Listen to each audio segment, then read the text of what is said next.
te bendiga, qué bueno es estar del otro lado y gracias por acompañarnos y por estar todos juntos y gracias por orar por nosotros. Hoy quiero hablarte del pecado. Vamos a ver lo que dice la palabra de Dios en el pecado. Sobre el pecado, el apóstol Pablo, mirá lo que dice en Romanos capítulo 7. Dice, el pecado que está en mí. ¿Cómo dijo pastor? Pablo dijo, el pecado que está en mí. ¿Qué diremos pues? ¿La ley es pecado? En ninguna manera. Pero yo no conocí el pecado sino por la ley, porque tampoco conociera la codicia si la ley no me dijera, no codiciarás. Mas el pecado, tomando ocasión por el mandamiento, produjo en mí toda codicia, porque sin ley el pecado está muerto. Porque ¿dónde se produce el pecado? Cuando te ponen los límites. Cuando vino la tabla, empezó el pecado, porque antes se justificaba el pecado porque no había ley. Porque es la ley la que provoca el pecado al transgredirlo. Y yo sin la ley vivía en un tiempo, pero venido el mandamiento, el pecado revivió y yo morí. Y encontré que el mismo mandamiento que era para vida a mí me resultó para muerte, porque el pecado, tomando ocasión por el mandamiento, me engañó y por él me mató. De la misma manera, dice, la ley a la verdad es santa, el mandamiento es santo, justo y bueno, y luego lo que es bueno vino a ser muerte para mí. Pero también dice, de ninguna manera, sino que el pecado, para mostrarse pecado, produjo en mí la muerte por medio de lo que es bueno, a fin que por el mandamiento el pecado llegara a ser de sobremanera pecaminoso, porque sabemos que la ley es espiritual, mas yo soy carnal, vendido al pecado. Porque lo que hago no lo entiendo. ¿Escuchó usted?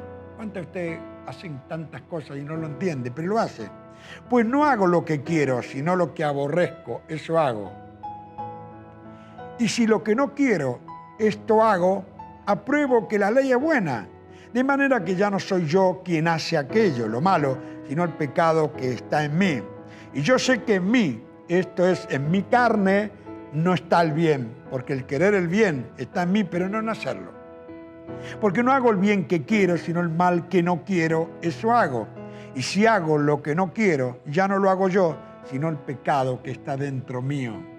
Así que, queriendo yo hacer el bien, hallo esta ley, que el mal está en mí. Pues según el hombre interior yo me gozo en la ley de Dios, pero veo otra ley en mi miembro, que es mi cuerpo. Se rebela contra la ley de mi mente. Mi mente dice no, pero mi cuerpo me lleva a decir sí, que me lleva cautivo a la ley del pecado que está en mi miembro, miserable de mí. Gracias a Dios doy por Jesucristo, Señor nuestro. Así que yo mismo con la mente sirvo a la ley de Dios, mas con la carne sirvo a la ley del pecado. Hermano, está clarísimo lo que dice Primera de Juan también. El que dice que no tiene pecado, lo hace a Dios mentiroso.